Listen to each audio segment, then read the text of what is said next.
Fatty Arbuckle was once the biggest comedy star in the world. In the silent film era, no one could match his charm, his timing, or his ability to turn his size into an advantage on screen. Born Roscoe Arbuckle in 1887, he grew up in poverty. He had a difficult childhood with an abusive father who doubted he was even his own son. But Arbuckle had a gift for making people laugh. He began performing in vaudeville as a teenager. His size made him stand out, but his surprising agility made him unforgettable. By the time Hollywood's film industry began to rise, Arbuckle was ready. He signed with Keystone Studios and quickly became a star. Audiences loved his mix of physical comedy and gentle personality. Unlike some comedians who relied on cruelty, Arbuckle's humor was warm. He seemed like a big, lovable friend. By the late 1910s, he was one of the highest-paid actors in the world. He even mentored a young Buster Keaton and gave opportunities to Charlie Chaplin. But his career would collapse almost overnight in 1921 because of a scandal that became one of the most shocking in Hollywood history. Over Labor Day weekend, Arbuckle attended a party in San Francisco. Alcohol flowed freely despite prohibition. Among the guests was a young actress named Virginia Rappe. During the party, Rappe fell seriously ill. She was taken to a hotel room and later to a hospital. 4 days later, she died from a ruptured bladder and peritonitis. Rumors spread almost immediately that Arbuckle had assaulted her. A woman named Maud Delmont, who was at the party, accused him of rape. The press seized on the story. The idea of a beloved comic being involved in something so dark was irresistible to newspapers eager for headlines. Arbuckle was arrested and charged with manslaughter. The trial that followed was a sensation. Reporters packed the courtroom. Every detail of the party was exaggerated or twisted to make Arbuckle look guilty. The prosecution painted him as a predator. They claimed his size and strength had fatally injured Rappe.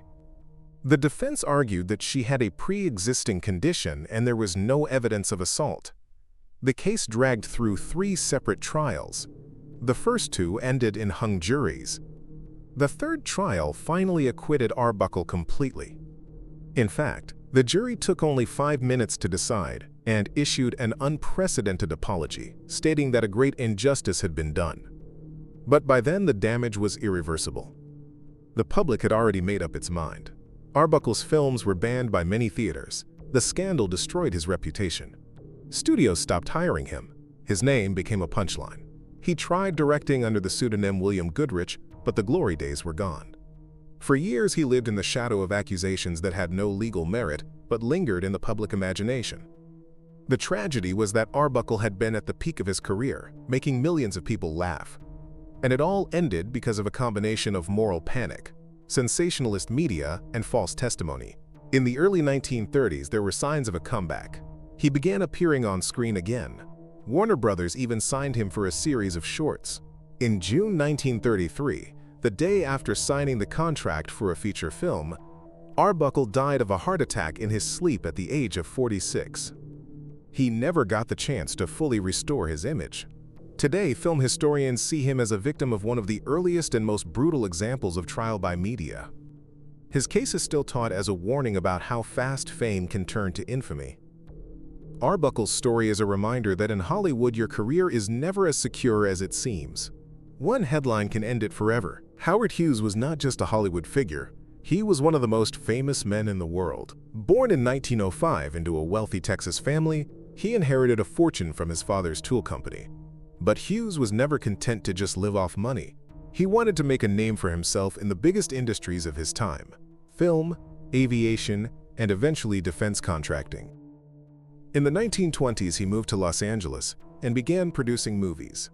His first major hit was the 1930 film Hell's Angels, an aviation epic that cost an unprecedented sum and required revolutionary aerial filming techniques. The movie made Hughes a respected name in Hollywood. He was young, handsome, rich, and rumored to be romantically linked with some of the most famous women in the world, from Katharine Hepburn to Ava Gardner. But Hughes's obsession with perfection and control also made him a difficult figure in the industry. As the years went on, Hughes shifted his focus to aviation. He set world airspeed records. He designed and flew experimental aircraft. He bought controlling interest in TWA, turning it into one of the leading airlines in the United States. His fame reached a peak when he built the massive wooden seaplane known as the Spruce Goose. But even as his legend grew, so did his eccentricities. Hughes began showing signs of extreme obsessive-compulsive disorder. He became increasingly paranoid about germs, security, and his personal privacy. He would sometimes lock himself in dark rooms for days, watching movies repeatedly and refusing to speak to anyone. In the 1950s and 60s, Hughes's business empire expanded into defense contracts and Las Vegas hotels, but his public appearances became rare. He issued orders through a small circle of aides who carefully controlled access to him. Many in Hollywood remembered the charming, daring man from the 1930s and 40s. Now they whispered about a reclusive billionaire who wore tissue boxes on his feet and demanded that every surface be sterilized. The decline accelerated in the late 1960s. Hughes disappeared entirely from public life. He lived in top floors of hotels, with curtains drawn and windows sealed. His health suffered. He became emaciated. His fingernails grew unnaturally long. He was addicted to painkillers from multiple injuries and accidents. The man who once flew record-breaking airplanes was now too frail to stand without help. Meanwhile, his companies began to falter. Lawsuits mounted. His erratic orders caused chaos in his businesses. The U.S. government investigated some of his defense dealings. By the early 1970s, Hughes had gone from a symbol of American innovation to a tragic figure of self-imposed exile. He refused medical treatment from outside doctors, relying only on a loyal but secretive inner circle. Rumors swirled constantly. Some claimed he had gone insane. Others thought he had died years earlier. The truth came out on April 5, 1976, when Hughes died aboard a private jet en route to Houston for medical care. He was so thin and unrecognizable that authorities initially had to confirm his identity through fingerprints. Hughes's fall was not caused by a single scandal like many other Hollywood figures.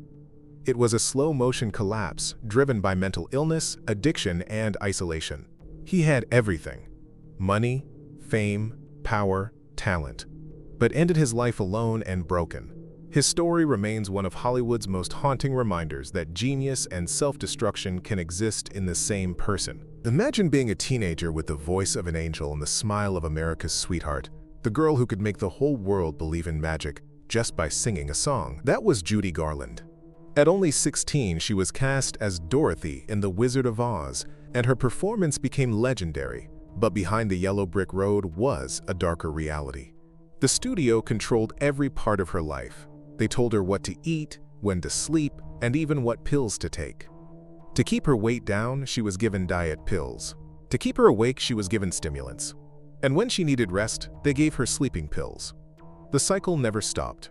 Garland was constantly working, constantly being told she wasn't pretty enough or thin enough, and constantly relying on the drugs the studio fed her. By the time she was in her 20s, the addiction had taken hold. She was unpredictable on set, sometimes unable to show up at all. Studios began to see her as a risk, no matter how talented she was. Big opportunities slipped away. Marriages fell apart. Her finances collapsed. Even though she tried to rebuild her career with concerts and television appearances, the years of pressure and addiction had taken their toll. In 1969, at just 47 years old, Judy Garland was found dead in London from an accidental overdose. Her voice had given the world joy, but Hollywood had taken her youth, her health, and eventually her life. She became the tragic proof that fame, without freedom, can destroy even the brightest stars. Imagine being called the most beautiful man in America, the actor every studio wanted and every audience adored, the man who could steal a scene just by standing in the corner and looking away. That was Montgomery Clift in the late 1940s and early 1950s.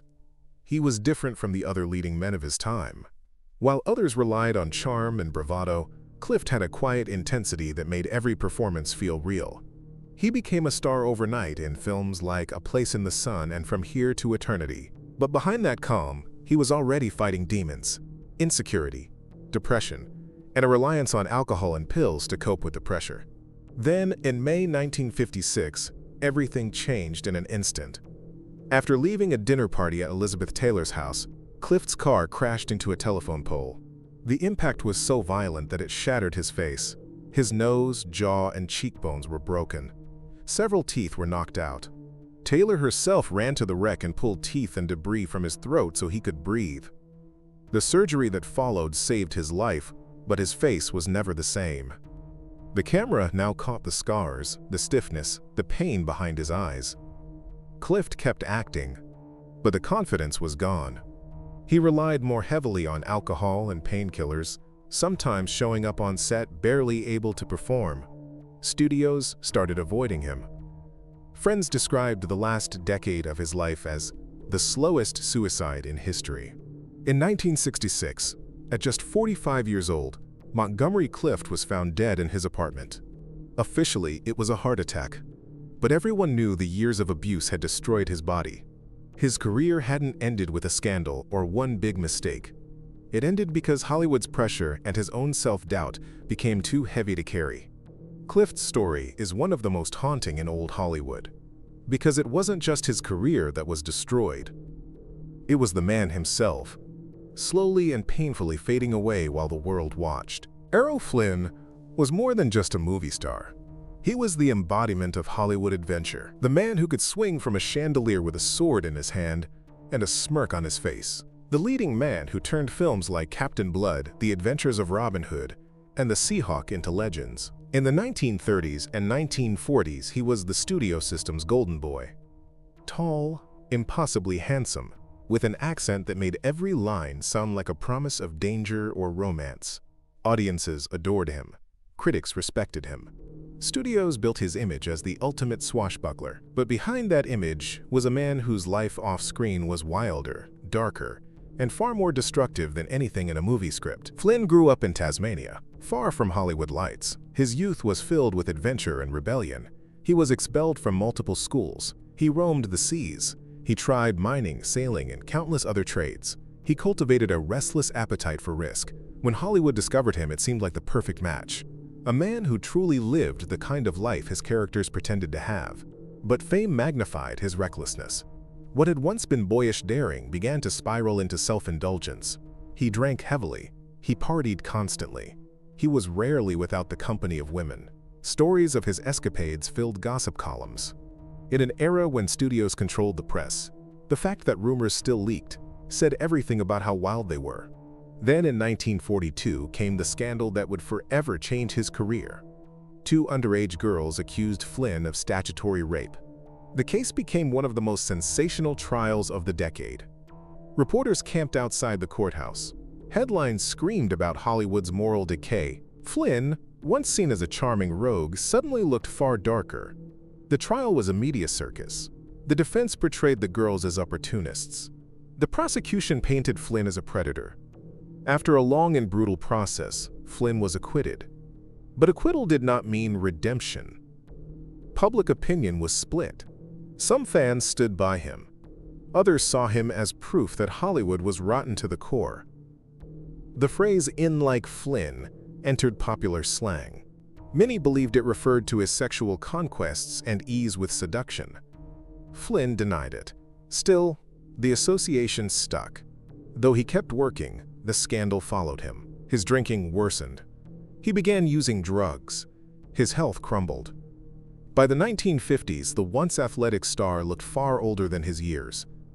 His face was puffy, his movements slow, his voice rough. He took whatever roles he could get. Many were low-budget films beneath his former glory. Sometimes he showed up to set unprepared or drunk. He relied on his natural charisma to get through scenes. Even that could not hide his decline. Yet there were still moments when the old Flynn shone through. A glint in his eye. The effortless way he made audiences believe in a hero. But those moments were rare. The reality was a man who had pushed himself too far for too long. He also had financial troubles. He spent money as fast as he earned it. He invested in doomed ventures. His lavish lifestyle demanded constant income. In his later years, he split time between films and globe-trotting adventures. He chased excitement he could no longer find in studios. His body was wrecked from years of abuse. His liver was failing. His heart was weak. Still, he kept drinking until the end. On October 14, 1959, at just 50 years old, Errol Flynn died in Vancouver, Canada. The official cause was a heart attack. The coroner revealed his body was like that of a man decades older. Fans were stunned. Many still pictured him as Robin Hood, or the fearless pirate. In Hollywood, insiders admitted it had been coming for years. His death was the final act in the story of a man who lived too fast and burned too brightly. He left behind a legacy tangled between the thrill of his on-screen heroics and the tragedy of his off-screen destruction. His films are still celebrated. His charm is undeniable. But his life remains a warning. Even the most dashing hero cannot outrun his own demons.